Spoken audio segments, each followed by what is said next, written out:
ಕೊಟ್ಟಿದ್ದಾರೆಂದು. ಆಡಳಿತ ಮಂಡಳಿಯಿಂದ ಇವತ್ತು 11 ಗಂಟೆಗೆ ಮೀಟಿಂಗ್ ಆಗಿದೆ. ಅವರು ಹೇಳಿದ್ದಾರೆ ನಾಳೆಯಿಂದ ಯಾರು ಹಾಕಬಾರ್ದು, ಹಾಕಿದರೆ ನಾಳೆಯಿಂದ ನೀವು ಸಹ ಶಾಲೆ ಎಲ್ಲ ಧರಿಸಿ ಎಂದು ಆಡಳಿತ ಮಂಡಳಿ ಹೇಳಿದೆ. ನಮಗೆ ಹೇಳಿಲ್ಲ, ಬಟ್ ಸ್ಟೂಡೆಂಟ್ ಎಲ್ಲ ಹಾಕ್ತಾರೆ.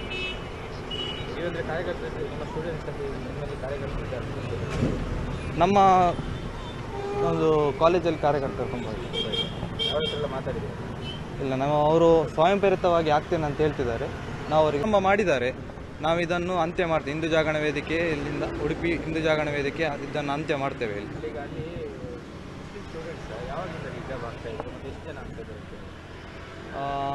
ಅಧಿಕೃತ ಹೆಚ್ಚನ ಮಾಡೋದಿಲ್ಲ. ಆಡಳಿತ ಮಂಡಳಿ ಹೇಳಿದ್ದಾರೆ ನಾಳೆಯಿಂದ ಯಾರದು ಹಿಜಾಬ್ ಧರಿಸಬಾರದೆಂದು. ನಾಳೆ ಧರಿಸಿದರೆ ನಮ್ಮ ಶಾಲೆ ಕಾಲೇಜಿನಲ್ಲಿ ಎಲ್ಲರೂ ಶಾಲು, ಪಂಚೆ ಹಾಗೂ ರುದ್ರಾಕ್ಷಿ ಮಾಲೆಯನ್ನು ಧರಿಸುತ್ತಾರೆ ಹಾಗೂ ಪೇಟವನ್ನು ಧರಿಸುತ್ತಾರೆ. ನಾಳೆ ಒಂದು ವಿದ್ಯಾರ್ಥಿ ಹಾಕಿದರೆ ನಮ್ಮ ಎಲ್ಲ ಕಾರ್ಯಕರ್ತರು, ಹಿಂದೂ ಜಾಗರಣ ವೇದಿಕೆ ಎಲ್ಲ ಕಾರ್ಯಕರ್ತರನ್ನು ನಾವು ಒಟ್ಟು ಮಾಡಿ ಹಾಕಿಸ್ತೇವೆ. ಇವತ್ತೆಲ್ಲ ವಿದ್ಯಾರ್ಥಿಗಳು ಹೊರಗೆ ಬಂದಿದೆ ಕ್ಲಾಸಿಗೆ.